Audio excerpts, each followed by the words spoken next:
సమాజంలో కొందరు తాము భగవంతుడికి దాసులము అని చెప్పుకుంటారు. ఇంకొందరు మాత్రం నేనే భగవంతుడిని అని చెప్పుకుంటారు. ఇలాంటి వాడే పౌండ్రక వాసుదేవుడు. మహాభాగవతంలో కనిపించే ఈయన నేనే నిజమైన వాసుదేవుడను, శ్రీకృష్ణుడను అని చెప్పుకుంటూ ఉంటాడు. ఈయన కరుష దేశాన్ని పరిపాలిస్తూ ఉంటాడు. ఈయనతోటి ఎవరో ఇలా చెప్పారు, అయ్యా, మీ పేరు ఉన్నవారు మరొకరు ఉన్నారు. ఆయన వసుదేవుని కుమారుడు. అసలు వాసుదేవుడు ఆయనే అని లోకం నమ్ముతూ ఉంది అని చెప్పారు. ఈ విషయం వినగానే ఈయన కూడా తెల్లని శంఖాన్ని, చక్రాన్ని, గదను, ధనస్సును చేయించుకున్నాడు. పట్టు పీతాంబరం కట్టుకుంటూ వాసుదేవుణ్ణి అనుసరిస్తూ నేనే వాసుదేవుడిని అని మురిసిపోయేవాడు.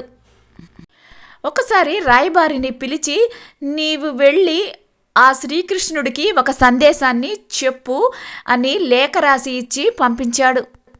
నేను ఎటువంటి అలంకారాలను ధరించి ఉంటానో అలా నీవు కూడా పెట్టుకుంటావు అని తెలిసింది.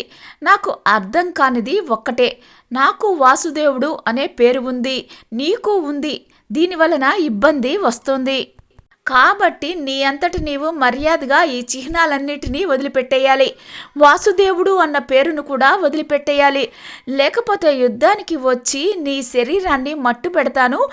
ఏం కావాలో అడుగు. ఇది రాయబారంలోని సారాంశం. అది విన్న శ్రీకృష్ణుడు, ఈ చిహ్నాలు నాకు సహజాలు, నేను వీటిని వదిలిపెట్టడం కుదరదు.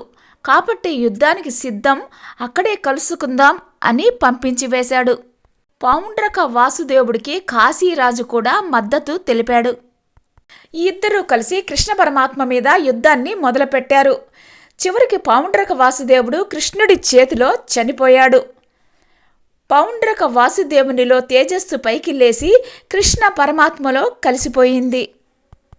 భగవంతుడి శత్రువులు కూడా ఎప్పుడు తన నామస్మరణ చేస్తుంటారు కాబట్టి వారు కూడా పుణ్యలోకాలకు అర్హులు.